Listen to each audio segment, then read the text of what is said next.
Esto es El Tao del Hacking, un podcast dedicado a la educación en seguridad de la información en el que hablamos sobre conceptos, personajes, recursos, eventos y más. Hola a todos, soy Fede Pacheco y este es el episodio número 12 del podcast El Tao del Hacking. En estas últimas semanas estuve con algunos problemas de la garganta, así que si notan que mi voz parece editada, no está para nada editada, es el efecto natural de remarla contra la inflamación y desafortunadamente mis alumnos tienen que soportarme así cada tanto, especialmente en invierno que los espacios cerrados no colaboran mucho. Pero bueno, volviendo al episodio, quiero agradecerles nuevamente a los que siguen aportando ideas y feedback. Sepan que si alguna vez esto llega a ser de calidad, va a haber sido por las ideas que me dieron y no tanto por las originales propias, ¿no? Les cuento sobre el episodio de hoy. En la sección conceptos les voy a hablar otra vez sobre malware, así profundizamos un poco más en la temática. En la sección personajes les voy a contar sobre Barnaby Jack. En la sección recursos les voy a hablar del libro en español Infraestructuras críticas y sistemas industriales. Y en la sección eventos les voy a contar sobre la conferencia Hacking DevOps. ¿Me acompañan? En esta segunda parte que hablamos de malware, vamos a ir un poco más lejos en el tema y vamos a contar sobre distintos tipos pero categorizados por su funcionalidad y no por su forma de propagación, como es la clasificación de la industria que contamos en el capítulo anterior. Entonces, según sus características, podemos tener varios tipos, como por ejemplo los keyloggers, que tienen la funcionalidad de grabar todo lo escrito por teclado. A veces puede enviarlo al atacante remotamente o almacenarlo a la espera de ser recuperado de forma local. Algunos keyloggers también pueden hacer capturas de pantalla ante cierto texto escrito o grabar posiciones del puntero del mouse y muchas cosas más. Si bien su principal implementación es en software, existen dispositivos de hardware que ofrecen las mismas funcionalidades y se pueden colocar a modo de adaptador entre el teclado y el conector del mother y almacenan directamente la información en una memoria interna. También existen teclados modificados que hacen lo mismo, pero eso es otro tema. Otro malware para hablar es el del tipo bot, que cuando nos infectamos pasamos a formar parte de una botnet o una red de equipos zombies, también llamados bots. De esta manera un atacante que logra infectar miles de equipos puede tomar control de todos ellos y administrarlos remotamente para fines maliciosos y de manera centralizada. Si bien en principio pudieran no hacer daño al equipo víctima porque solo se lo usa como herramienta para otras acciones, el usuario puede estar realizando acciones maliciosas sin saberlo, como almacenar contenidos ilegales, intentar una denegación de servicio en un sitio, enviar spam y cosas así. El tema de las botnets es muy complejo porque existen por todos lados, más aún con el crecimiento de los dispositivos de Internet de las cosas, que usualmente están online y más desatendidos. Otra categoría de funcionalidad son los famosos ransomware, que llegan al sistema sin que nos demos cuenta, probablemente por medio de algún gusano o troyano, y cuando se ejecutan lo que hacen es encriptar algunas carpetas del disco que contienen información del usuario. Después de eso, el usuario ya no puede acceder a su propia información y el malware le pide un rescate, de ahí lo de ransomware, que se pide que sean criptomonedas, típicamente Bitcoin, depositados en las siguientes 24 o 48 horas, por ejemplo. En caso de no hacerlo, el usuario no puede recuperar más sus datos y sus archivos. En caso de hacerlo, normalmente el atacante, aunque no lo crean, devuelve sus documentos al usuario. Imagínense cuando esto ocurre en empresas, donde hay mucha información de uso más crítico y con muchos usuarios. Este tipo de malware es el más rentable porque el dinero se obtiene en el acto por parte del atacante. Otro tipo de malware son los rootkits. Piensen que los sistemas operativos actuales están ampliamente estandarizados y los componentes, archivos y comandos y todos suelen ser los mismos en prácticamente todas las instalaciones. En base a esto se pensó el desarrollo de los rootkits que aprovechan las propias herramientas de los sistemas para utilizarlas en su contra y lo hacen típicamente mediante la modificación de su funcionamiento. Un rootkit entonces técnicamente es una herramienta o conjunto de herramientas que tienen como finalidad esconderse a sí misma y a otros programas, también procesos, archivos, directorios, registros y puertos y todo, para permitir a un atacante mantener el acceso remoto a un sistema durante el mayor tiempo posible, y esto lo hace reemplazando los binarios ejecutables por los del conjunto de binarios del rootkit, y así pueden tener sus funciones normales, pero con algunas alteraciones. El término en sus orígenes hacía referencia a un grupo o kit de herramientas recompiladas de Unix que, como fueron modificadas, ocultaban actividades maliciosas y de ese modo un intruso podía mantener el control de los sistemas con privilegios de root, pero oculto a los usuarios y administradores del sistema. También existen el caso de los rootkits de kernel, más peligrosos aún por su cercanía con las funcionalidades más vitales del sistema y por su dificultad para detectarlos desde la línea de comandos también. Hay bastante más para contar sobre rootkit, pero vamos a dejarlo acá por ahora para pasar a otro tipo de malware según su función. Y el que le quiero contar ahora son las bombas lógicas.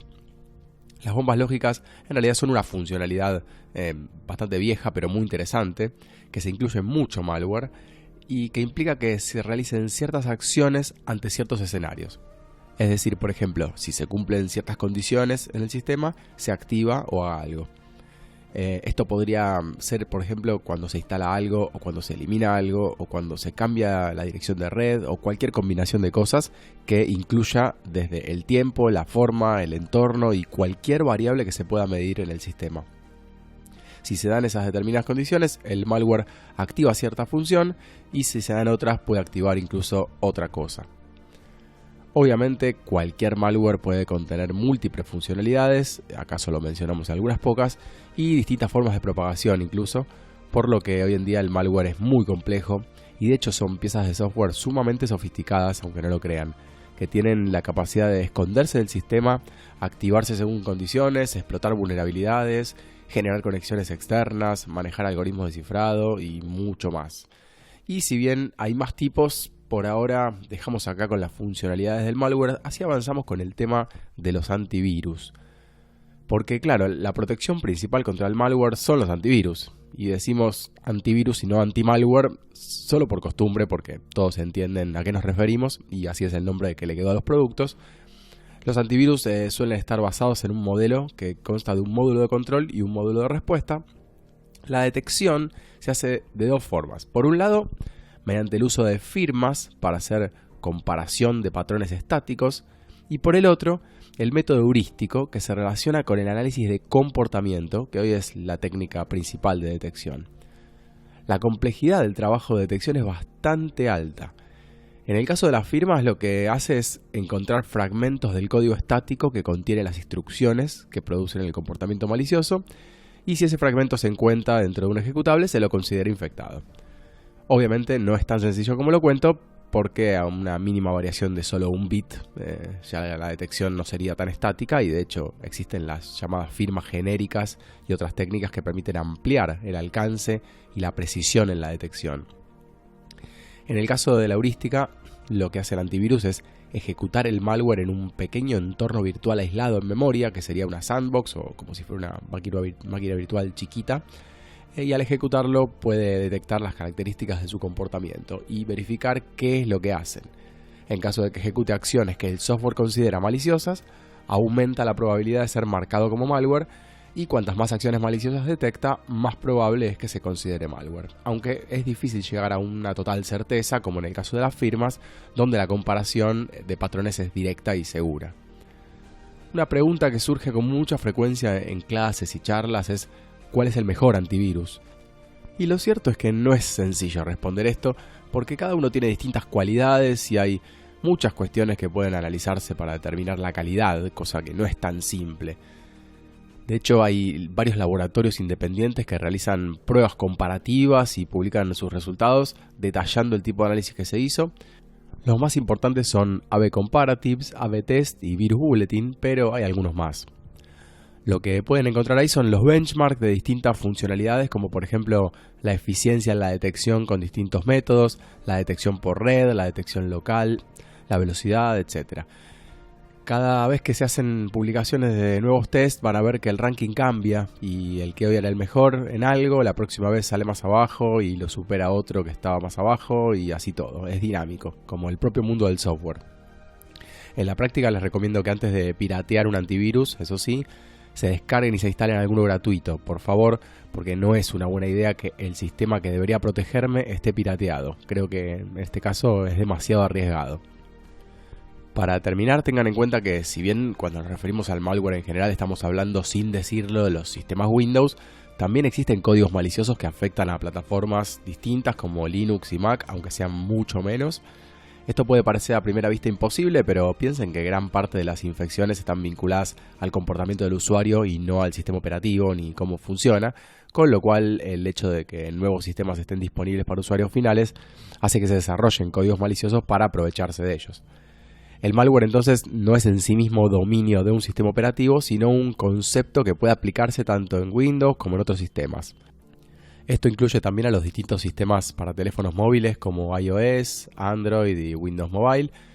En este sentido, el malware para teléfonos móviles se está transformando en una tendencia muy creciente, aprovechando especialmente las imprudencias y el desconocimiento de los usuarios de teléfonos móviles.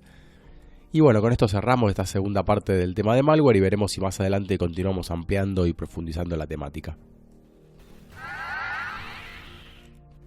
Hoy en la sección personajes les voy a contar sobre Barnaby Jack.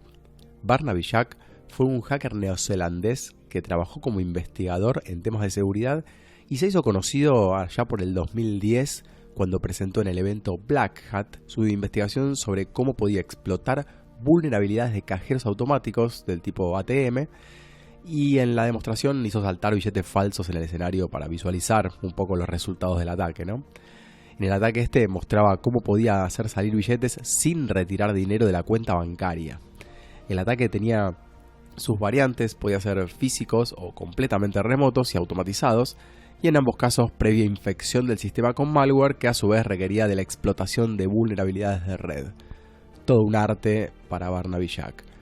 El año siguiente, mientras trabajaba para McAfee Security, demostró que podían hacerse ataques remotos a bombas de insulina, obteniendo control total sobre el dispositivo sin previo conocimiento del número de serie ni nada más.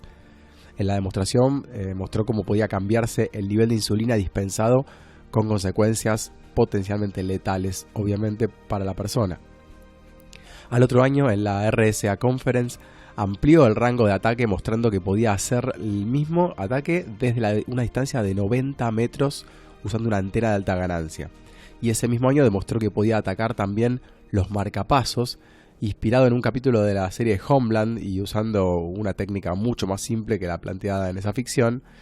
Estas investigaciones llevaron a la Oficina de Administración de Drogas y Alimentos de los Estados Unidos a cambiar las regulaciones relacionadas con dispositivos médicos.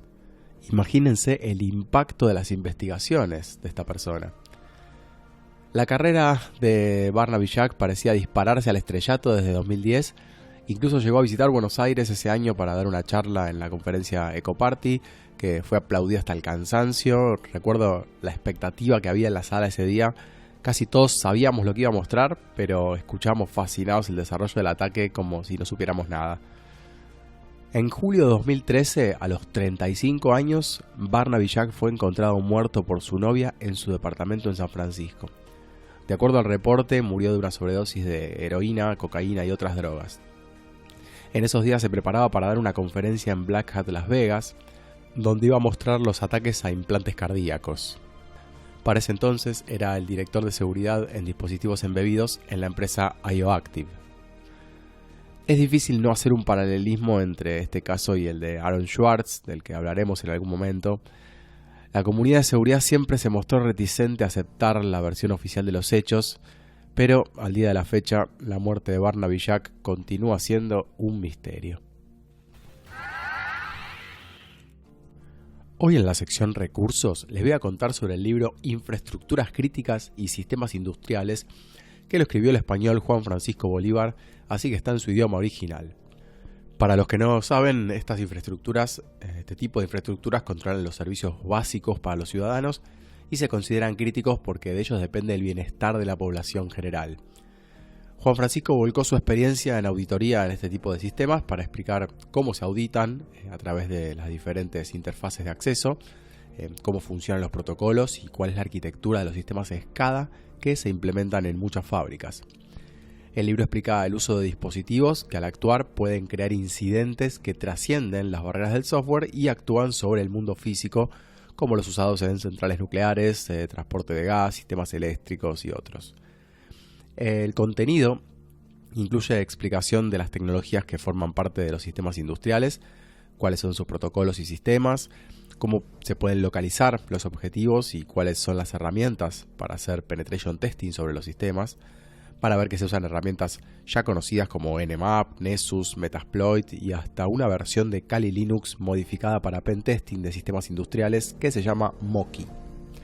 También habla sobre algunos hechos históricos del tema, contando varios incidentes que ocurrieron en el ámbito de la ciberseguridad industrial, tocando varios casos como el de Stuxnet, el ataque al sistema eléctrico de Ucrania y otros.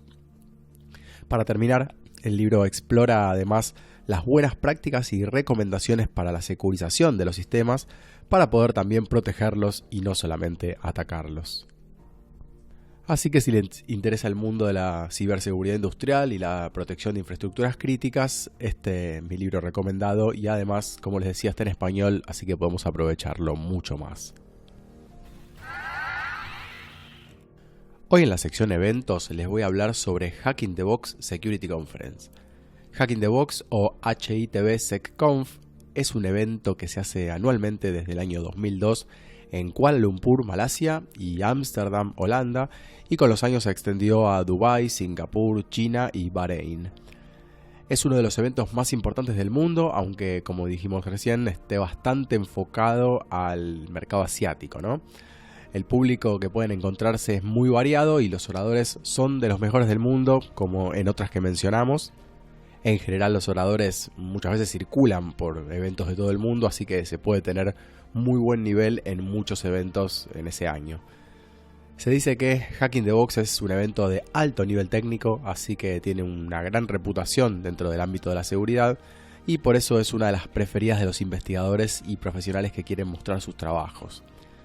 Además de las charlas, que por cierto se hacen varias en simultáneo en los días del evento, hay trainings técnicos de 2 días, competencias CTF tipo Capture the Flag, hackatones para programadores y un sector de muestras de tecnología. Así que ya saben, si quieren una conferencia en alguna de las ciudades más modernas de Asia o incluso para la versión europea, pueden anotarla en el calendario de las conferencias anuales para visitar algún día o quién sabe para presentar algún trabajito de investigación. Y con esto me despido de este nuevo episodio del podcast El Tao del Hacking. Espero que les haya gustado. Pueden dejarme sus comentarios por cualquier medio y los espero en el próximo episodio. Hasta la próxima.